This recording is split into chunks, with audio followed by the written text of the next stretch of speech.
Volám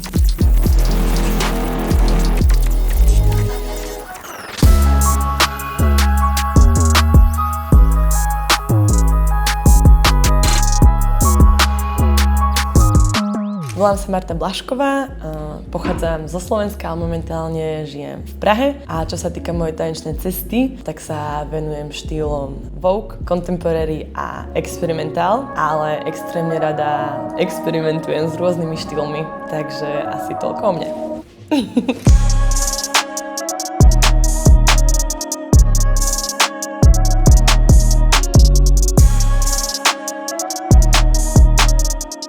Ahojte, volám sa Veronika Prieložná, momentálne žijem v Prahe a teda živím sa ako tanečníčka. Som tu kvôli tanečnému štýlu Vogue, teda to je jeden zo štýlov, ktorému sa venujem a tancujem už asi tak 100 rokov.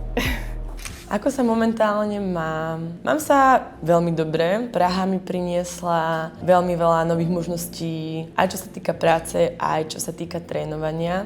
Takže momentálne sa tak akoby znovu objavujem, že čo mi robí dobre a čo mi je príjemné v tanci. Snažím sa nehrotiť samú seba, skôr nachádzať, v čom sa ja sama cítim dobre a tým pádom zatlačiť touto cestou. Teraz v poslednej dobe, keďže je január, ja som mala tak trošku zimný spánok, takže sa viac menej preberám. Trošku si tak dávam dokopy nejaké eventy, kam by som chcela ísť a čomu by som sa chcela viac venovať. Čiže pre mňa je to úplne, že vlastne sa teraz tak rozbieham začiatkom roka. Ja to tak trošku mám. No ja si pamätám si úplne dobre, ktorý moment ma priviedol k tanci a mala som asi 11 rokov a ja pochádzam z menšieho mesta Trenčín a bola som na návšteve u svojho uja v Bratislave. Ich kamaráti boli streetoví tanečníci, shoutout, tie dve baby, Iveta a Renata, doteraz tancujú street dance na uliciach Bratislavy a teda ja keď som ich zbadala ako na ulici, ako trénujú, breakovali, tak vo mne to zanechal extrémny zážitok a odtedy som si povedala, že hej, to budem robiť aj ja. Takže tak no, potom som sa snažila byť big girl, ale teda v Trenčine sa to moc nedalo. No tak po tomto zážitku som sa teda snažila byť big girl, ale teda ako v Trenčine na to nebolo veľa možností, tak som začala tancovať disco, hip-hop, IDO. No a tak postupne som prešla ku Contempu, som našla v Bratislave Viku Kozákovú a postupne aj k Vogue, cez Moniku Prikelovú a tak nejako bojujem až doteraz. Čo ma priviedlo k tancu, bola určite moja mamina. Tá videla už keď som mala asi 3 roky, teda že sa na to nejako chytám a od 4 alebo 5 som začala robiť spoločenské tance a prešla som milión štýlmi cez IDO, súťažné, po ja neviem aj parkour som robila a teda fakt veľa štýlov. Potom som sa presťahovala do Bratislavy, tam som začala sa venovať Contemporary a Vogue najmä. Začala som viacej cestovať a zrazu som dostala nejaké ponuky a vlastne kým som dokončila školu, tak už som sa tancom živila a tak, teraz som tu. Čo sa týka rodiny, tak ako áno, teraz už sú radi, čo robím, ale teda snažili sa zo mňa spraviť pravčičku, hlavne teda otec. Takže to bolo náročné, to bolo doma, keď som mu oznámila, že touto cestou ako určite cesta nevedie, takže to nebolo až také ľahké. Už sa s tým zmieril a tak Podporujú, ale tak ako kto, musím byť úprimná. Není to úplne životný štýl, ktorý by očakávali, ale už niektorí sa s tým zmierili. Veľmi ma podporuje moja sestra a mamina už tiež je, že sa snaží teda. Životne ma inšpirujú ľudia, ktorí si idú za svojim cieľom. To mám veľmi rada. Mám rada, keď ľudia mákajú na tom, čo chcú a nesnažia sa to obchádzať. Takže každý, kto to takto robí, tak mu dávam brutálny shoutout, lebo mám pocit, že žijeme vo svete, kedy proste sa môže stať influencerom tanečným a postuješ netanečné videá, hej? Tak tu máme veľa príkladov, pozdravujem Ninu Janovu oficiálne. Takže mám rada, keď to ľudia robia čestne, cez skills.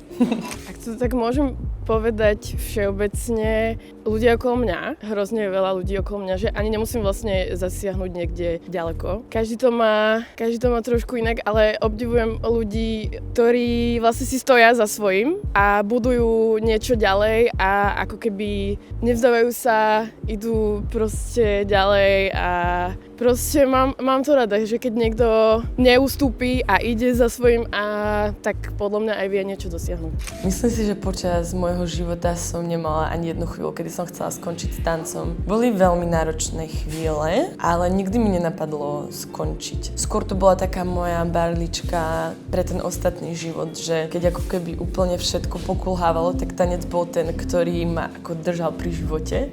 Takže hej, no, neprišiel ten moment. Boli aj ťažké chvíle, skôr myslím, že keď je to také psychické, že som vyčerpaná a všetkého je hrozne veľa. Podľa mňa je aj trošku náročné vidieť, čo sa v dnešnej dobe deje na sociálnych sieťach, udržať si nejakú tú svoju cestu pritom a nenechať sa tým ovplyvniť. Čiže hej, niekedy som si už povedala, že možno, že už je toho dosť, ale skôr je to na tej psychickej stránke. Podľa mňa každý máme svoje ups and downs, takže určite sa to stalo. Ale keď som mala napríklad zranenie, tak vtedy som bola najviac motivovaná, že sa hneď dá dokopy a vráti sa tomu tancu. Takže po tej fyzickej vôbec, že to ma neodradilo.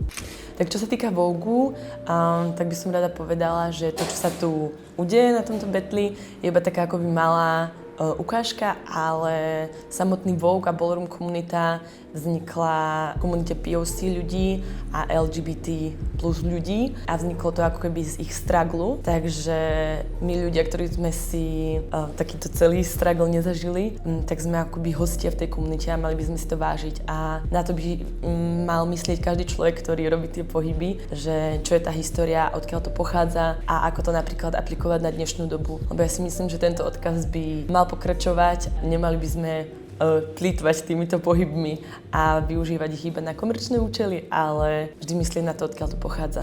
Vogue je pre mňa najmä komunita, čo som zistila až neskôr a celá teda ballroom komunita a je to podpora. Samozrejme je tam aj veľa toho opačného a dosť veľa, ale za mňa to bolo skvelé patriť do nejakého houseu, je to úplne niečo iné ako len bežná crew, by som povedala, nejaká tanečná. A čo sa týka, ak by som mala opísať ten tanečný štýl, hej, ľudia urobia toto a potom nejaké ruky ešte, arms control, ale ten tanečný štýl je aj tak o tej hlave a o tom presence na runway a attitude a toto by som skôr o tom opísala ako taký bežný opis, že spin and dip a podobne.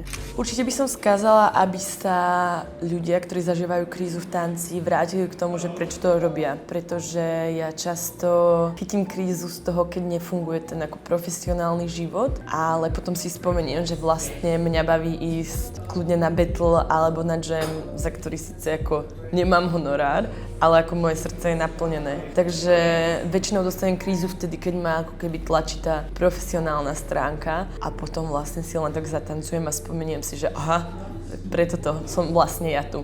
Takže to by som skázala aj všetkým ľuďom, že ako veľmi často sa vrácať k tomu, že prečo to robíme.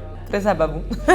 Keď je zaseknutý a nevie čo ďalej, je dobrý odstup. Ako som spomínala, tie sociálne siete, ja milujem, keď si to na chvíľu vypnem, ak mi to dovolí moja práca. Zamyslieť sa, napísať si veci, možno odísť. Podľa mňa ten odstup, to človek viac pochopí, ako keď je stále v tom zabehnutom kolobehu a zistí, čo vlastne chce. Možno, že sa venovať menej veciam, že konkrétne vybrať si, že venujem sa iba tejto veci. Mne pomohlo aj jeden moment, keď som si našla na chvíľu inú prácu a potom som vlastne už hrozne chcela stade odísť, aj keď bola super, ale už som sa chcela venovať iba tomu tancu, že ma to tak viac naštartovalo a znovu hovorím, to sú tie ups and downs, že nemôže to byť stále iba ružové. To potom by sme nepoznali, keď je to super, ak by to bolo stále super. No, čo sa týka mojej superky, tak je to veľmi zábavné, lebo Veronika je človek, s ktorým som tancovala, že najviackrát v živote. Že aj sme spolu najviac natrénovali, nabetli, takže tento súboj bude minimálne zábavný. No, už sme si to párkrát spolu rozdali. Takže moja superka Marta je hlavne moja super kamoška Feláčka a aj sme boli spolu v spoločnom house, takže ju poznám veľmi dobre. Technicky, keby na to idem, tak sa venujeme trošku iným formám, iným štýlom. Ja robím najmä New Way, ona Old Way a stretávame sa v tom feme, ale myslím, že aj ten je odlišný. Jej silná stránka je určite to, že ona proste sa nebojí a je úplná špekulantka, takže nedávala by som možno ani nejaké tyče, na ktoré sa dá šplhať k stageu alebo podobne. Tomu by som sa vyvarovala. Takže ona vie pracovať s tými divákmi a niečo vymyslieť, aby to bola fakt, že show. A ďalej už neviem, čo bola aká otázka. Tá slabá, podľa mňa práve to, že sa môže až prehrotiť. Že toto tiež Marti vie spraviť, že sa vie až prehrotiť niekedy, by som povedala. Takže keď si to ustriehne, tak to bude dobré. Ja to viem úplne presne, lebo poznám každý jej move a ona pozná každý môj move. A myslím si, že jej silná stránka je, že ona je drillerka a moja silná stránka je, že ja to hrám na attitude. Takže si myslím, že toto sa tu ako spolu potká. Takže preto presne viem, čo budem trénovať. A keby som vyhrala, tak s Nájou. No, Daja tam už vlastne bola a my robíme tiež aj New Way, aj Fem, takže to by bola ideálna superka pre mňa. A s Nájou som sa stretla už v milión battloch, mám pocit, teda mnohých, takže s Nájou. Ak by som vyhrala, tak by ma dosť bavil Vojta z Ambitious, lebo on je taký zábavný, má dobré tricks, neviem, baví ma, toho by som si šupla. Tým, že máme také odlišné štýly, ako keby môže to byť aj vyrovnané, ale zároveň môže tá jedna forma toho performance niekomu práve zalichotiť viac, takže je to veľmi ťažké povedať, uvidíme. Myslím si, že battle bude asi celkom vyrovnaný. Vzhľadom na to, že každá poznáme svoje aj silné, aj slabé stránky, tak si myslím, že sa trošku pobijeme. Dobrý deň. No to je všetko, nič, budeme sa biť. Beat the Best poznám asi posledné 2 roky, teda neviem presne, ako dlho to je. Bola som na all-styleových battloch, takže vždy som zostala aj práve na tieto výzvy.